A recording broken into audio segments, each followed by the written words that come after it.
গুপ্তকে কেন্দ্র করে এবং বিশেষ করে ছাত্র শিবিরের উপরে পরিকল্পিতভাবে তারা যেভাবে হামলা করেছেন। ইসলামী ছাত্র শিবির শান্তিপূর্ণভাবে মিছিল করছিলেন, ছাত্র দলের সন্ত্রাসীরা হঠাৎ করে পিছন দিক থেকে এসে তারা আতর্কিত হামলা করেন এবং পরবর্তীতে আমরা দেখেছি ছাত্র শিবিরের ভাইরা যখন নারাই তাকবীর আল্লাহু আকবার স্লোগান দিয়েছেন, তখন এরা কিন্তু রামদা চাপাতি এগুলো রেখে পালাতে বাধ্য হয়েছিলেন। কিন্তু সেই সময় আমাদের এক প্রিয় ভাইয়ের পায়ের গোড়ালি পর্যন্ত কেটে দিয়েছে। এতদিন আমরা দেখতাম যে ইসলাম বিদ্বেষীরা বলতো যে শিবির রক কাটে, আর গতকালকে প্রমাণ হলো যে ছাত্র দল শুধু রক কাটে না, ছাত্রদের পায়ের গোড়ালি পর্যন্ত কেটে ফেলে। এরা কতটা দুর্ধর্ষ, যেইভাবে ছাত্রলীগ রক কাটত, মানুষের হামলা করত, আজকে ছাত্রলীগের স্টাইলে এই ছাত্র দল কিন্তু ফিরে এসেছে।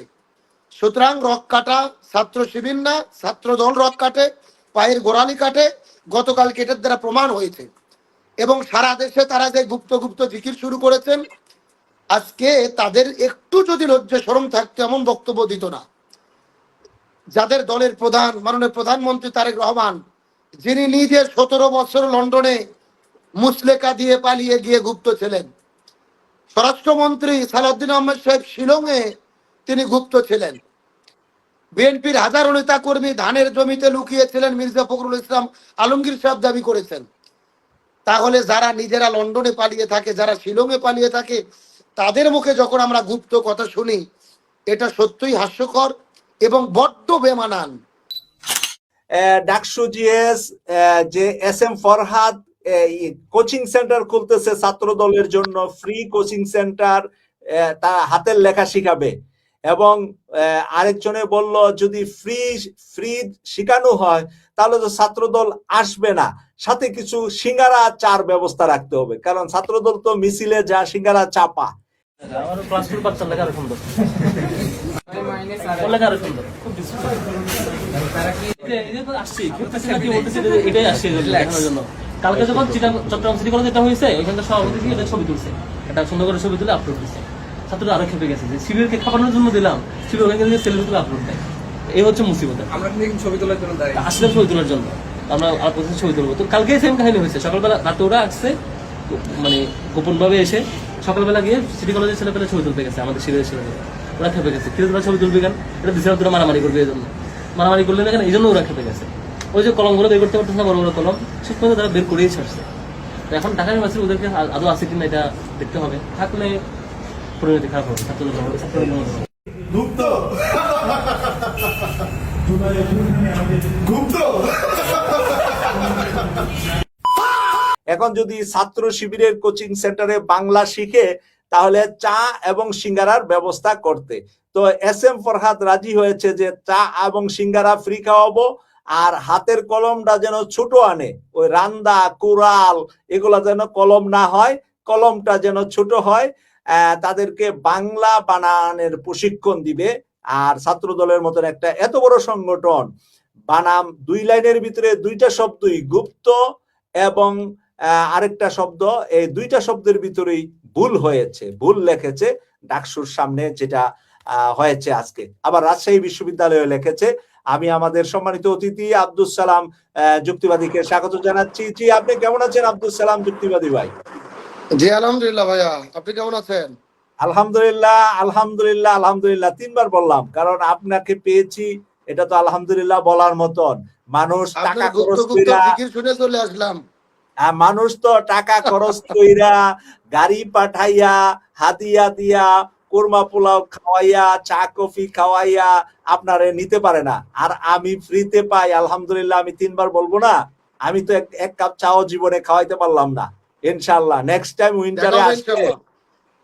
টাইম উইন্টারে আসলে বগুড়া রাজশাহী বিভাগ একটা আছে, একটা প্ল্যান অবশ্যই আছে ইনশাআল্লাহ। নেক্সট টাইম বগুড়ায় গিয়া খাবো চা।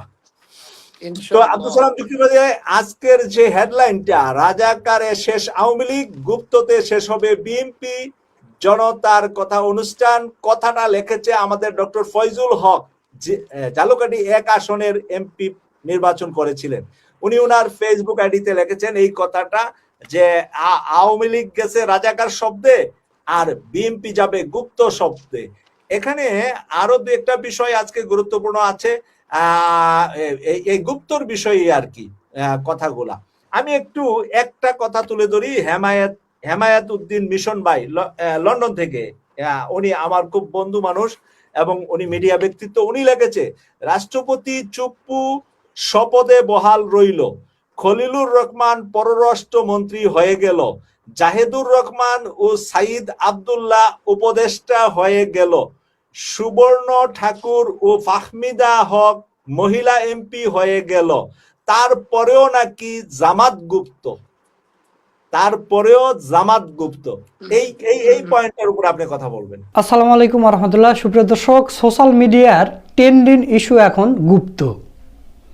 এই গুপ্ত লেখাকেই কেন্দ্র করে চট্টগ্রামে ছাত্র দল এবং ছাত্র শিবিরের মধ্যে সংঘর্ষ হয়েছে, অনেকে আহত হয়েছে, আপনারা জানেন। তো ছাত্র শিবিরকে সবসময় গুপ্ত গুপ্ত বলা হয়। তো ছাত্র শিবির গুপ্ত ছিল বলেই এই 5ই আগস্ট ঘটেছে, হাসিনাকে পালিয়ে যাওয়া লাগছে। ছাত্র শিবিরের নেতাকর্মীরা ঢাকা বিশ্ববিদ্যালয় পর্যন্ত তাদের কমিটি আছে, সবই আছে, কিন্তু তারা প্রকাশ করেনি, গোপনে তারা কার্যক্রম চালিয়ে গেছে এবং ছাত্রলীগের ভিতরে ঢুকে ছাত্রলীগেরা কখন কোন প্রোগ্রাম দেয়, কখন কোন অনুষ্ঠান হবে, কি হবে, সব কিছু ছাত্র শিবির আগে থেকে জেনে যেত এবং সেই অনুযায়ী তারা পদক্ষেপ নিত। আপনারা জানেন যে 5ই আগস্টে সবচাইতে বেশি ভূমিকা পালন করেছে ইসলামী ছাত্র শিবির। এই দফাগুলো লেখা সবগুলো শিবিরেরা লিখে দিয়েছে, মানে এমন সুন্দর করে এরা দফা সাজিয়েছে। এই দফা মানলেও হাসিনার পতন, না মানলেও পতন। মানে একটা কথা বলে না যে এমন একটা হালুয়া খাওয়াবো, গিলতেও পারবে না আবার উগলে ফেলে দিতেও পারবে না, ওই সিস্টেমের।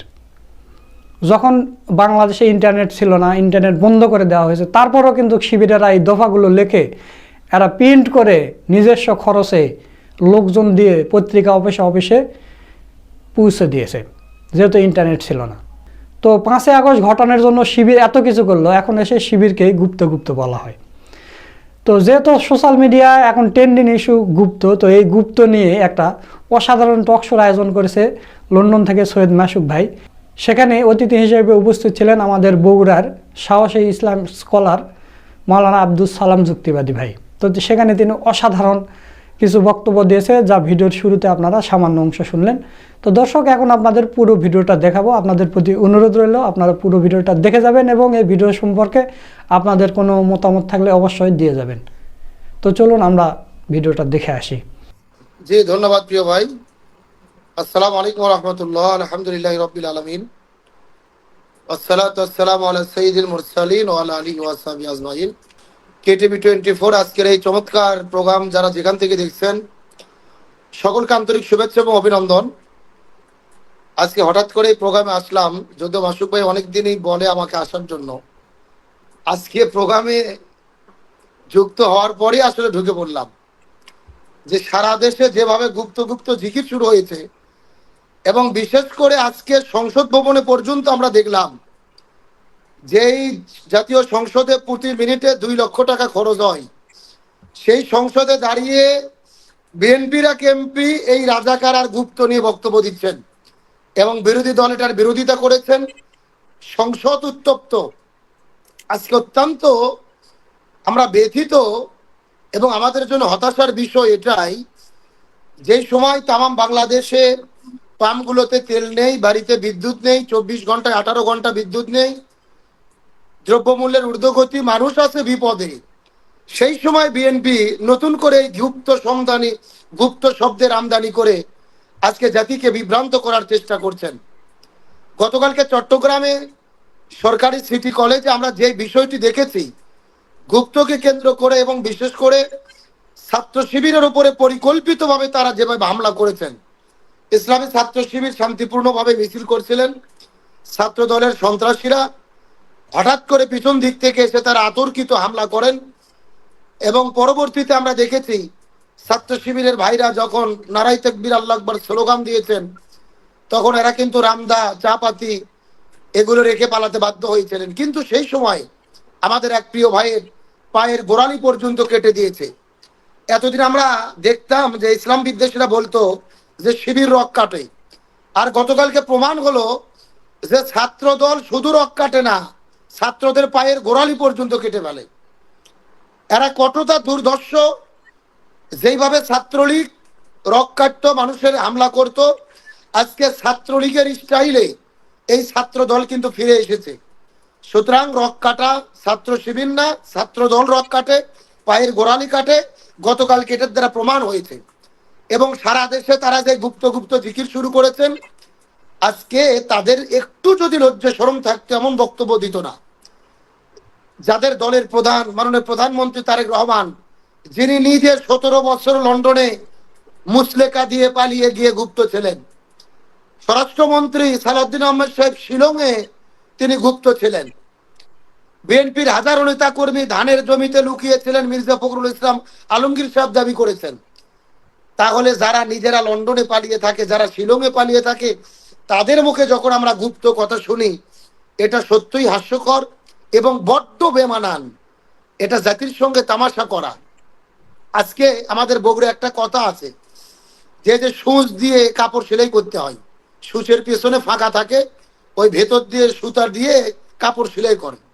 আর খই চালা আছে, মুড়ি খই, এগুলো ভাজার পরে পরিষ্কার করা হয় চালানি দিয়ে। তে খই চালা সূচকে বলতেছে, ভাই তোমার যে পিছনে ফাঁকা, তে সূচ বলতেছে আমার তো একটা ফাঁকা, তোমার যে পিছনে পুরোটাই ফাঁকা। আজকে বিএনপি জামাত শিবিরকে বলছেন গুপ্ত, অথচ ইতিহাস বলতেছে তাদের দলের প্রধান 17 বছর দেশ থেকে পালিয়েছিলেন। আজকে জামাত ইসলামের শীর্ষ 11 জন নেতা এই বাংলাদেশে থেকে ফাঁসির দড়িতে ঝুলে জীবন দিয়েছেন, আয়না ঘরে বন্দী হয়েছেন। জামাত ইসলামের কোন নেতা মুসলেকা দিয়ে দেশ ছেড়ে পালিয়ে যায় নাই। আমাদের প্রিয় ভাই শহীদ মীর কাসেম আলী মিঠু, তিনি দেশের বাইরে ছিলেন, তার বিরুদ্ধে মামলা হওয়ার পরে সেই সময় পরিবার এবং সংগঠন থেকে বলা হয়েছিল আপনি দেশের বাইরে থাকেন, আপাতত দেশে আসবেন না। তখন মিঠু ভাই বলেছিলেন যে আমি দেশে যাব, আইন আদালত ফেস করব, আমি প্রয়োজনে ফাঁসিতে ঝুলবো, তাও দেশ থেকে বিদেশে থাকবো না।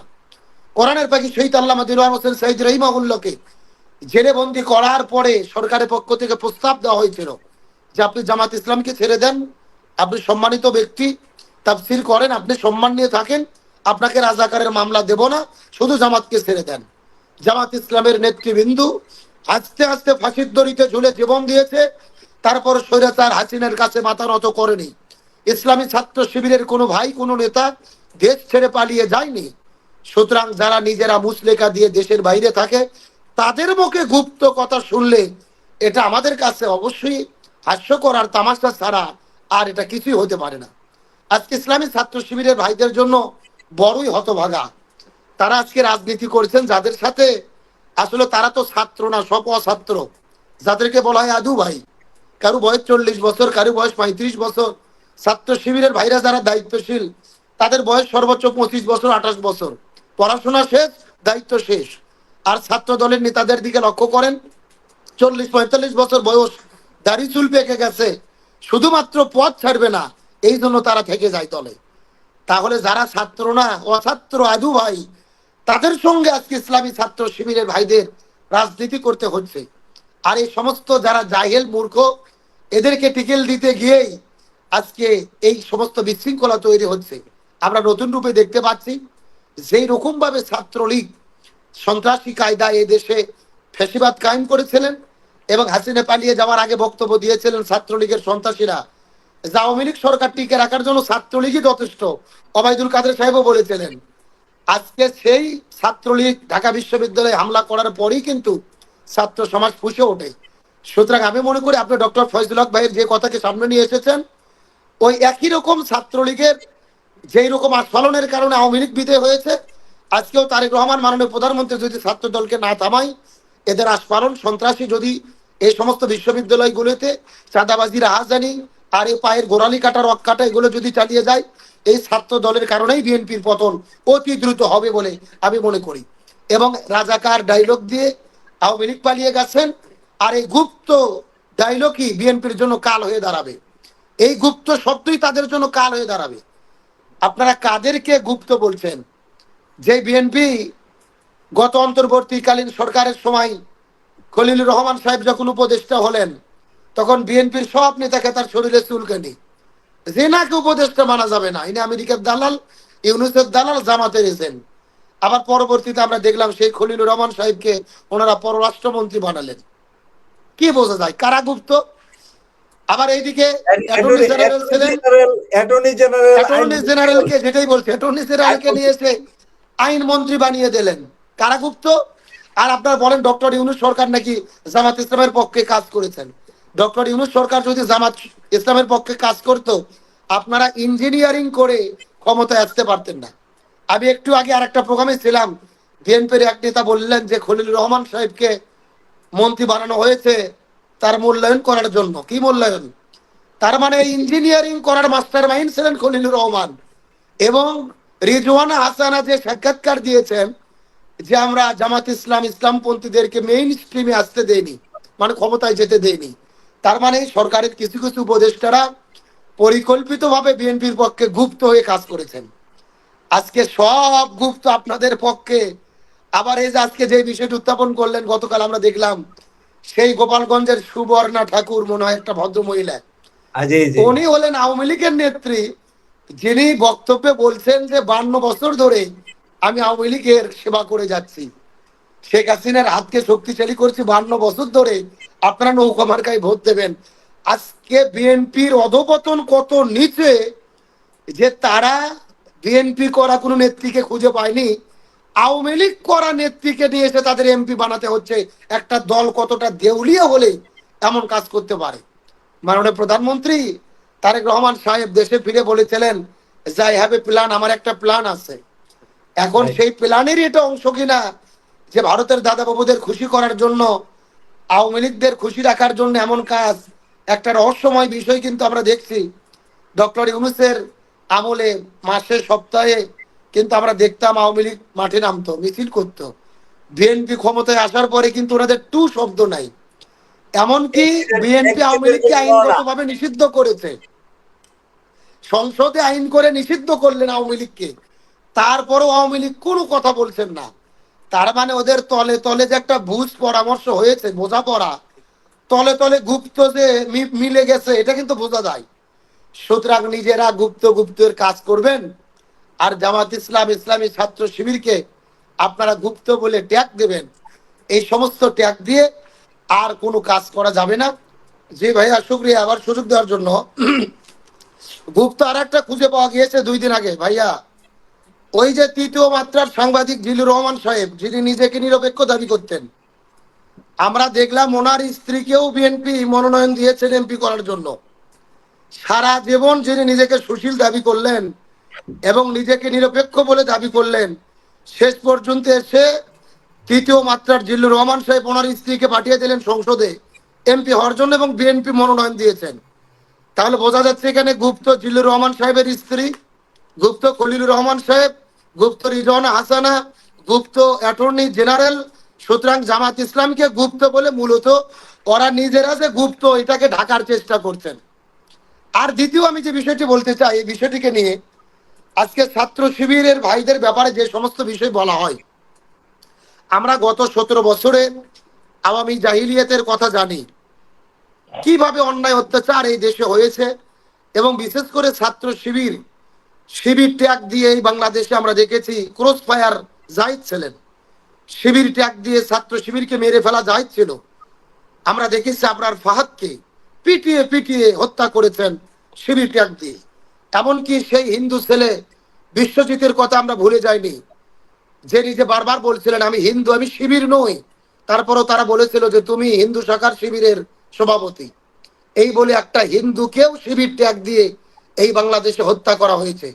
সুতরাং যেই বাংলাদেশে শিবির ট্যাগ দিয়ে হত্যা করা যাচ্ছিল, সেই ঢাকা বিশ্ববিদ্যালয়ের হলগুলোতে যেই গণরোম গেস্ট রোমের কালচার তৈরি করে ছাত্রদেরকে মারিয়ে পিটিয়ে বাধ্য করা হতো ছাত্রলীগের মিছিলে যাওয়ার জন্য, সেই জায়গায় থেকে আমাদের জুলাই অভ্যুত্থানে যারা নেতৃত্ব দিয়েছেন, এই আওয়ামী জাহিলিয়াতের কঠিন জুলুমের শিকারে ভেতর থেকেও সেই আওয়ামী লীগের বিরুদ্ধে বিদ্রোহ করে এই জাতির নেতৃত্ব দিয়ে 24-এর অভ্যুত্থান ঘটিয়েছে। আমাদের উচিত ছিল তাদের মাথায় উঠিয়ে রাখা, জাতির শ্রেষ্ঠ সন্তান হিসেবে তাদের বুকে জড়িয়ে ধরা, তাদেরকে সেলুট করা। আপনি নেতা 17 বছর দেশের বাইরে মুসলিকা দিয়ে গিয়ে পালিয়েছিলেন, আর এনারা জালেমের সাথে থেকে জালেমের বিরুদ্ধে বিদ্রোহ করে এই দেশকে নতুন করে স্বাধীন করেছেন। সুতরাং তাদের অবদানকে স্বীকার না করে আজকে তাদের গুপ্ত গুপ্ত বলে ট্যাগ দিচ্ছেন। আমি তো মনে করি এর দায় মাননীয় প্রধানমন্ত্রী তারেক রহমান এড়াতে পারে না। কেন বললাম একটু লক্ষ্য করেন। সর্বপ্রথম যেদিন তারেক রহমান মাননীয় প্রধানমন্ত্রী সিলেটের সমাবেশে বক্তব্য দেন, সেই দিন তিনি গুপ্ত বলার পরই কিন্তু তার কর্মীদের মুখে গুপ্ত গুপ্ত জিকির শুরু হয়। এবং গত 2 দিন আগে আমার শহর বগুড়ায় তারেক রহমান সাহেব এসে আবারও বক্তব্য দিয়েছেন যে গুপ্ত একটি সংগঠন জুলাই সনদ নিয়ে জাতিকে বিভ্রান্ত করার চেষ্টা করছেন। তার একদিন পরেই কিন্তু চট্টগ্রাম সিটি কলেজে এই ঘটনা ঘটলো। তার মানে এই গুপ্ত গুপ্ত বলে যেই অস্থিতিশীল বিশৃঙ্খল পরিবেশ সারা দেশে তৈরি হয়েছে, এটার দায় মাননীয় প্রধানমন্ত্রী এড়াতে পারেন না।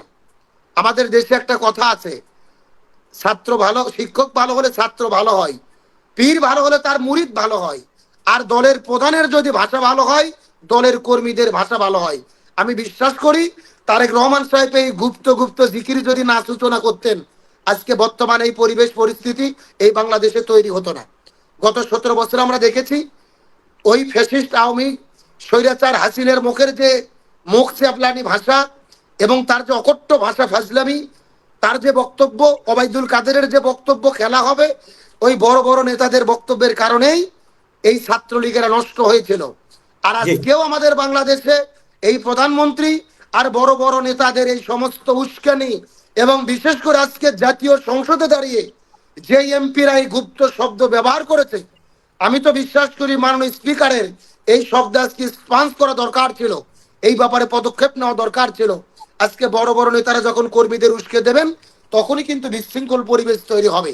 সুতরাং দেশের তেলের সংকট, বিদ্যুতের সংকট, সরকারকে বলি এই গুপ্ত বলে নতুন ইস্যু তৈরি করে জাতিকে, আপনারা যে দেশকে সংকটের মধ্যে 2 মাসে ফেলে দিয়েছেন, এখান থেকে জাতির চোখকে সরানো যাবে না। ভাই সর্বশেষ একটি বিষয় উত্থাপন করছিলেন যে মাননীয় প্রধানমন্ত্রী তারেক রহমান হয়তো দলের না, উনি দেশের প্রধানমন্ত্রী। আসলে বিষয়টা এই জায়গায় ক্লিয়ার, উনি শুধু দেশের প্রধানমন্ত্রী হয়ে থাকতে চান না, উনি দলের প্রধান থাকতে চান। এই জন্যই ওনারা জুলাই সনদ বাস্তবায়ন করেন নাই, গণভোটের রায় মেনে নেন নাই। কারণ গণভোটের রায় অনুযায়ী জুলাই বাস্তবায়ন হলে এটা হতো দলের প্রধান সরকার প্রধান হতে পারতো না, অর্থাৎ দলের প্রধান হবে আলাদা, সরকার প্রধান হবে আলাদা। সুতরাং মাননীয় প্রধানমন্ত্রী তারেক রহমান উনি শুধু দেশের জনগণের প্রধানমন্ত্রী থাকতে ইচ্ছুক নয়, উনি একটা দলের প্রধান। এবং সেই স্বাচ্ছন্দ্যবোধ থেকেই উনি অন্য দলকে অ্যাটাক করছেন এবং এমন ভাষায় অ্যাটাক করছেন যেটা একটা দেশের প্রধানমন্ত্রী হিসেবে আমরা কখনো আশা করি না। এবং ভাই সর্বশেষ একটি দারুণ কথা বললেন যে খাম্বা আছে বিদ্যুৎ নাই, পাম্প আছে তেল নাই। আজকে ওনাদের বক্তব্যে এই সমস্ত বিষয় কোনো হতাশা নেই। ওনারা আছেন গুপ্ত সুপ্ত রাজাকার, এই সমস্ত নিয়ে মূলত তারা দেশের সংকটকে এড়িয়ে যাওয়ার চেষ্টা করছেন। এবং সবচাইতে একটা গুরুত্বপূর্ণ কথা বলেছেন, তাত্ত্বিক কথা, যে প্রকৃত গুপ্ত তারা যারা আওয়ামী লীগের অনুপস্থিতিতে ইন্ডিয়ার পক্ষে হয়ে তলে তলে দিল্লির দালালি করছেন, এরাই হলেন সবচেয়ে বড় গুপ্ত। আমি ওই ভাইয়ের এই মেসেজ দ্বারা এটা বুঝতে পেরেছি আসলে সত্যিকার অর্থে চাই 24-এর গণঅভ্যুত্থানের পরে আমরা ভারতের জিনজির মুক্ত, দাসত্ব মুক্ত যে একটি দেশ চেয়েছিলাম, এখন বর্তমানে এসে দেখছি তার পুরোটাই মিশা। আমরা শুধু স্বপ্নই দেখেছি।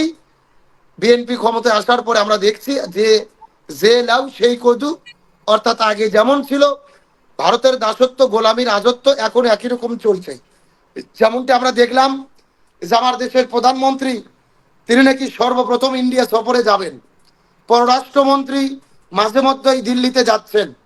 এমনকি তেলের সংকট, রাশিয়া থেকে তেল নেবেন, চীন থেকে তেল নেবেন, সেই তেল নাকি আবার ভারত দিয়ে দিল্লি দিয়ে ঘুরে শোধন করে আমার দেশে ঢুকাতে হবে। তার মানে হাসিনা যেই কায়দায় ভারতের দাসত্ব এবং জিনজির আবদ্ধ হয়ে দেশ চালিয়েছেন, আজকে বিএনপিও সেই একই পথে হাঁটছেন। এবং যারাই নতুন করে আমার দেশকে আবারও ভারতের দালালির ভেতরে রূপান্তরিত করার চেষ্টা করছেন, এরাই মূলত প্রকৃত গুপ্ত। এবং জাতির কাছে সেটা একদিন পরিষ্কার হবে। এবং ছাত্রদল যেভাবে সন্ত্রাস করছেন এই ছাত্র দলের সন্ত্রাসী কর্মকাণ্ডের কারণেই এই বিএনপির পতন ঘনিয়ে আসবে। এবং জি, আমরা রাজাকার পরে বলে বলতে একদল পারি। বিদায় নিয়েছেন, গুপ্ত বলেও এদেরকেই বিদায় নিতে হবে যদি তারা এখনই তাদের শুভবুদ্ধির উদয় না হয়। সুপ্রিয় দর্শক, আপনারা টকশোর ভিডিওটা দেখলেন। তো আজকের এই ভিডিও সম্পর্কে আপনাদের কোনো মতামত থাকলে অবশ্যই কমেন্টে দিয়ে যাবেন। ভিডিওটা ভালো লাগলে শেয়ার করবেন। সকলকে ধন্যবাদ। আসসালামু আলাইকুম ওয়া রাহমাতুল্লাহ।